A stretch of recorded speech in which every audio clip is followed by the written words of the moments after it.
ವಾಸ್ತು ಪ್ರಕಾರ ಮನೆ ಕಟ್ಟು ಮನೆ ಮಲಗಿದ್ರೆ ದುಡ್ಡು ಬರಲ್ಲ.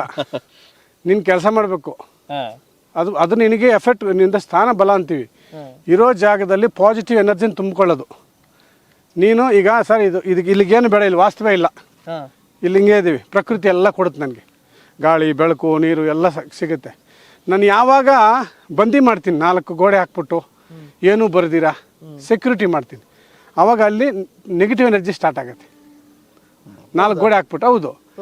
ಆವಾಗ ಆ ಮನೆಗೆ ಎಲ್ಲೆಲ್ಲಿ ಎನರ್ಜಿಸ್ ಬರಬೇಕು, ಎಲ್ಲೆಲ್ಲಿ ಪಾಸಿಟಿವ್ ಎನರ್ಜಿ ಕೊಡಬೇಕು, ಆ ಮನೆಗೆ ಕರೆಕ್ಟಾಗಿ ಕಿಟಕಿಗಳು ಬಾಗಿಲು ಮನೆಗೆ ಸೂರ್ಯನ ಬರೋ ಥರ ಇವೆಲ್ಲ ಕರೆಕ್ಟಾಗಿ ಕೊಟ್ಬಿಟ್ರೆ ಆ ಮನೆ ನೀಟಾಗಿ ಚೆನ್ನಾಗಿರುತ್ತೆ ಪಾಸಿಟಿವ್ ಆಗಿ. ನೀನು ಮಾಡಿದ ಕೆಲಸ, ನೀನು ಅಲ್ಲಿ ಮಲಗ್ತೀಯ, ರಾತ್ರಿ 12 ಅವರ್ ಅಲ್ಲಿ ಮಲಗ್ತೀಯ ರೂಮಲ್ಲಿ. ಆ ರೂಮಲ್ಲಿ ಪಾಸಿಟಿವ್ ಎನರ್ಜಿ ಇಲ್ಲ ಅಂದರೆ, ನೆಗೆಟಿವ್ ಎನರ್ಜಿ ಇದ್ದರೆ, ಬೆಳಗ್ಗೆ ಇದ್ದರೆ ನೀನು ನೆಗೆಟಿವ್ ಕೆಲಸನೇ ಮಾಡೋದು. ಮೈಂಡ್ ಹಂಗೆ ನಮ್ಮ ಉಸಿರಾಟದಲ್ಲೇ ಇರೋದು, ಎಲ್ಲೂ ಇಲ್ಲ, ಬರೀ ಉಸಿರಾಟದಲ್ಲೇ ಎನರ್ಜಿ. ಉಸಿರಾಟನೇ ವಾಸ್ತು, ಶ್ವಾಸನೇ ವಾಸ್ತು. ಸೊ ಇದನ್ನು ಬೇರೆ ಬೇರೆ ಥರ ನಮ್ಮ ದೊಡ್ಡವರು ಮಾಡಿದ್ದಾರೆ. ಬಟ್ ಆದರೆ ಪ್ರಕೃತಿ ಸರ್ ನನಗೆ ಬೇಡ ಸರ್. ಈಗ ನಾನು ಇಲ್ಲಿದ್ದೀನಿ, ನನಗೆ ಮನೆ ಬೇಡ, ನಾನು ಇಲ್ಲೇ ಇರ್ತೀನಿ, ಬಿಸಿಲು ಬಂದರೆ ಕಾಯ್ತೀನಿ, ಮಳೆ ಬಂದರೆ ಇಲ್ಲೇ ಇರ್ತೀನಿ, ನನಗೆ ವಾಸ್ತು ಬೇಡ, ಪ್ರಕೃತಿ ಎಲ್ಲ ಕೊಡುತ್ತೆ. 100 ವರ್ಷ ಇರ್ತೀನಿ, 100 years ಇರ್ತೀನಿ. ನಾನು ಯಾವಾಗ ಮನೆ ಕಟ್ಟಿದೆ ಮುಗ್ದೋಯ್ತು ನನ್ನ ಆಯುಷ್. ಸರ್ ಆನೆಗೆ ಮನೆ ಇಲ್ಲ. ಆನೆಗೆ ಎಷ್ಟು ವರ್ಷ ಇದೆಯೋ ಆವಾಗ, ಇವಾಗಲೂ ಅಷ್ಟೇ ಇದೆ, ವರ್ಷ ಕಮ್ಮಿ ಆಗಿಲ್ಲ.